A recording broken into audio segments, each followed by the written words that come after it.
Welcome to a guide to new mods on Farming Simulator 19 with me, MrSealyp. Right then, new mods for Thursday the 12th of September. We have got 3 and there are 3 updates. The Agrartechnik pack by DD Mod Passion, Wilhelmina Forest by Catalyzer Gaming and the Old Stream Farm by Black Sheep Modding have all had updates.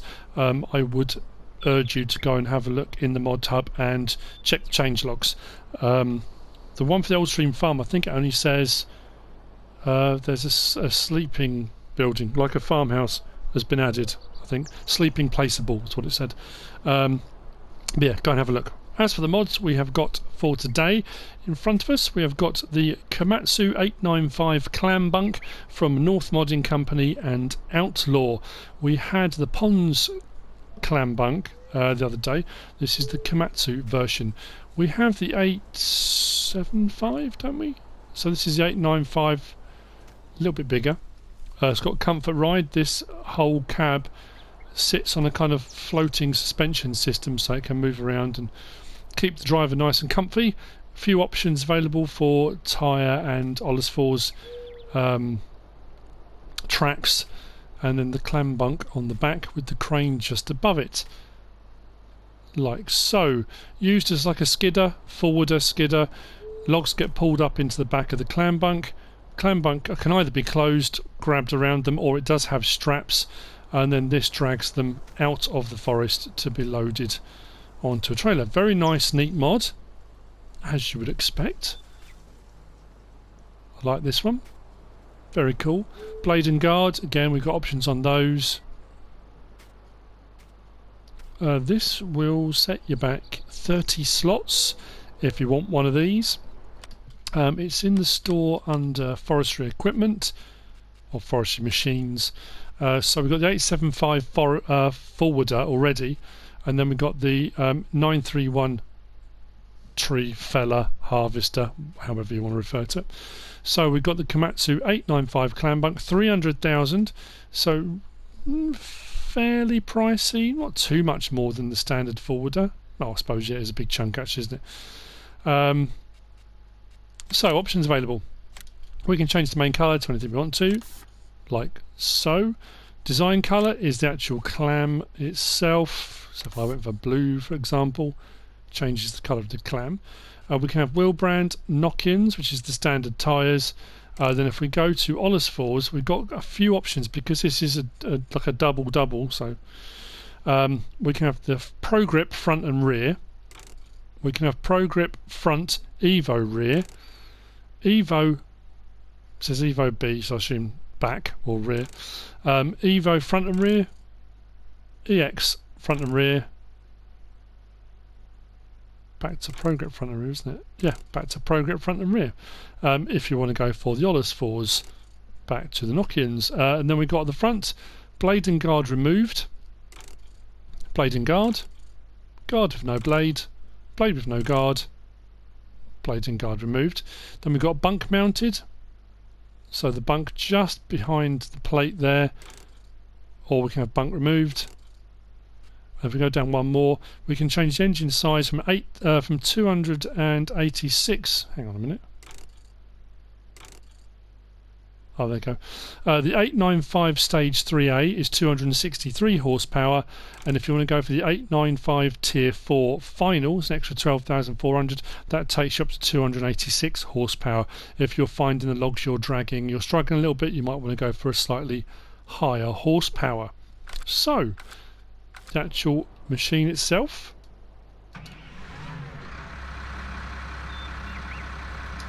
Lights, more lights, no problem there. InCab, nice and tidy. I did notice though, I assume this works on the steering, on the control sticks, because the steering wheel's not turning when I turn. So I thought it was joysticks, but then I'm not getting any joystick movement either. So I'm not too sure about that. That's a bit weird. We have got L1, R1 and X. We can change our seating position so we can operate the machine if you want to do it that way around. It's entirely up to you, and you can drive it this way if you want to. The steering responds how it should do. Display showing you what it needs to at the bottom there. L1, R1 and X takes us back round again. I don't think there's an opening door on this one, not that I'm aware of. Nope. What we'll do though is change the view so we can have in-cab, we can have left side of the crane, right side of the crane and outside. Now we have got the option as well to change the control group crane. If I press triangle, control group arm, that does the dozer blade at the front, so we can raise and lower that if you want to move logs around, or if you wanted to you can raise the cab up a little bit to give you a more stable position. As you can see, while all that's happened, the cab has got that kind of free floating suspension. It's moving around as you deal with that.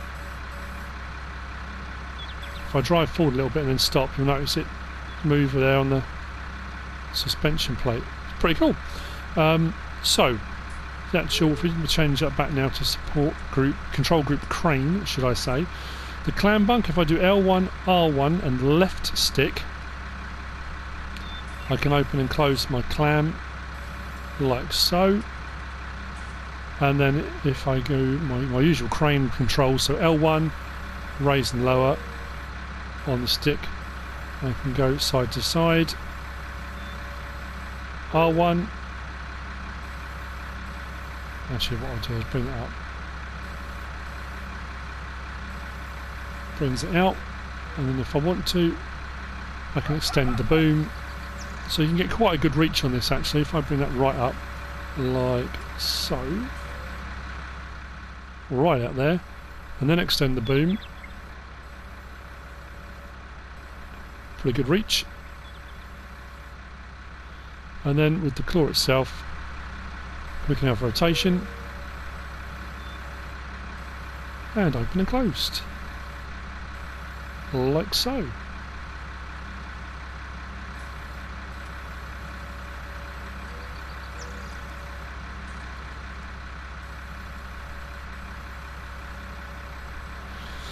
Then you can pack the whole thing away if you want to,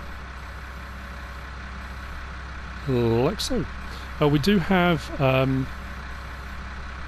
straps. I did mention that, but I don't think I showed it yet. We do have straps on the clam itself. R1 and R3 does the tension strap, so once you've got logs in there, that will grab round all of the logs. And there you go. One thing I have noticed, there's a little bit of a delay when you accelerate.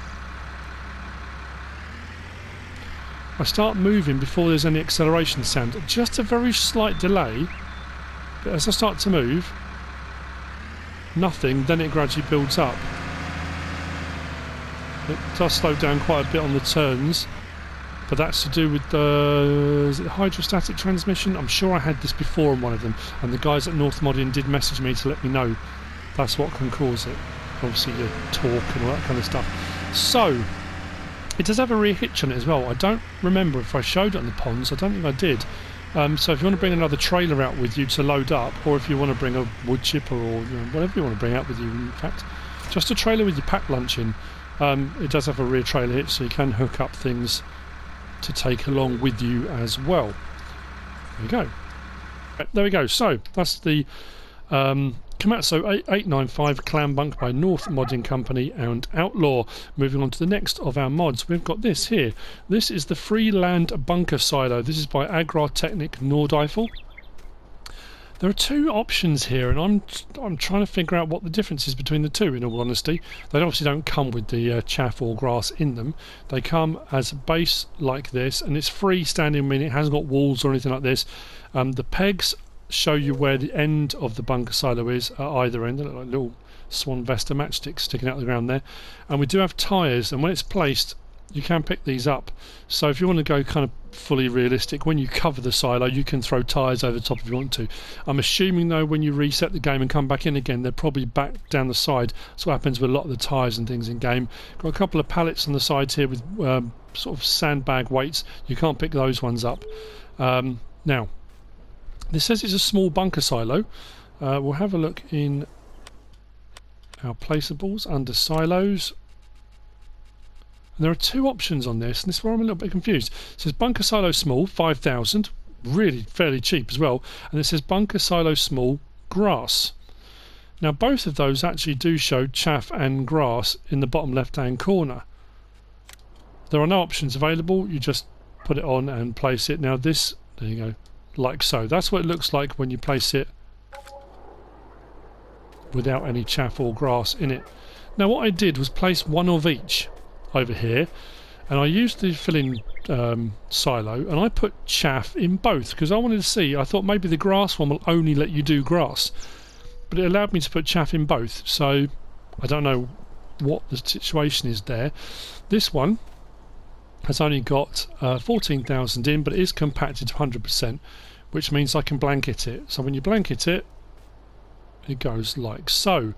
Weirdly, on the Modhub, the blanketed silos in the pictures show as a blue cover. So I'm not too sure about that. Anyway, that's it blanketed. Now, another thing I have noticed, this one's got a fair bit more in, 239,000 litres. So when it says small bunker silo, that's not even half full. So I reckon you're going to get 700,000 into that, maybe 600,000. But in pouring into this, I've noticed because there are no sidewalls, we've got this. There's kind of no inner texture to it, so you can see through. It's a minor thing. Once it's compacted and it's covered, I don't suppose that would be an issue. But yeah, it's kind of glaringly obvious. If I'd have just shown you the bunker silo like that on the ground and said, look, this is it, I would never have noticed that. So yeah, I don't know whether that will need an update or whether it's to do with the texture and as you put more and more in. But anyway, there you go. So those are the Freeland bunker silos from Agrartechnik Nordeifel. Fairly cheap, nice, small. They don't take up a huge amount of space, and I did manage to place these quite close to it together, so not bad at all. Moving on, we have got these. This is the grain silo set with MultiFruit. This is by TopAce888. Now these are based off of the standard Giants ones with a little bit of tweaking here and there, and it's kind of like a pack, and we've got this beam here like a laser light to show you exactly where to be underneath it to load back in if you want to. Now it does say in the Modhub to keep the space compact and for this to all kind of work with the geometry, so to speak. This is quite low, so if you've got very high-sided vehicles, it does say you might need to move slightly on the kind of the offload grid, because that's not. It doesn't look too bad. I don't know how high. I suppose if you're using an IT runner maybe with a high-sided vehicle, you might get caught up on that. But anyway, this beam here, when you go over to it, if I press circle, you can turn that on or off. So if you don't want it, if you're looking thinking that's just ridiculous, I don't need it, you can turn it on or off if you want to, just by going up to it and pressing circle, and that will go away, like so. Now, this is the large one, and the thing about this mod, someone was only mentioning this to me after I did the mod review the other day that had the other new silo in it, the steel silo. This has got, under silos, it's not cheap, but we've got extra large grain silo, 250,000 with a 375,000 litre capacity. Uses 10 slots, and this one does the main grain types, cereal crops, but it also does potato, sugar beet and sugar cane. However, there is, for a little bit more, the extra large MultiFruit silo, which does everything. Now the only one currently in game that does that is the one from the MF Shed Pack by Alien Jim with a 500,000 litre capacity. It's quite a bit cheaper, but again it's options. This looks, I suppose, more like a silo than Jim's maybe does, but anyway, so it does everything. You can put everything you want in here depending on what the map will allow and what the map's got on it. But so for 375,000 you've got 375,000 litre MultiFruit silo. We've then got extensions. There's the large MultiFruit silo extension, so that will go on to the MultiFruit one, increasing your capacity, only 3 slots.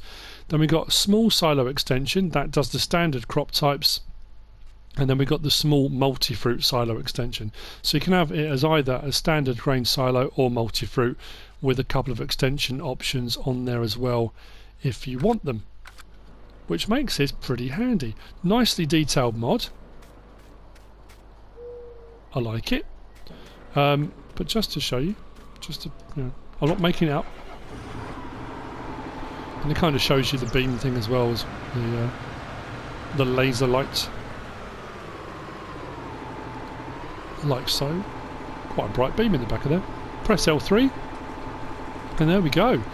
Chaff, wood chips, silage, grass, hay, straw, fertiliser, manure, pig food, lime, wheat, barley, oats, canola, sunflowers, soybean, corn, potatoes, sugar beet, sugar cane, seeds and total mixed ration, forage and back to chaff again. Not bad at all. I know a few people have been asking why have we not got more kind of multi-fruit silos that we can put our forage and chips and that kind of stuff in. Well, we have now. Not bad at all. So there we go. That's the grain silo set with multi-fruit from TopAce888. And that's it. I hope you found this useful and informative in some way, shape or form. If you have, give us a like. If you don't subscribe yet, please do. If you want to leave a comment, feel free. And if you want to share this video, then please be my guest. Whatever you should choose to do. Thanks for watching.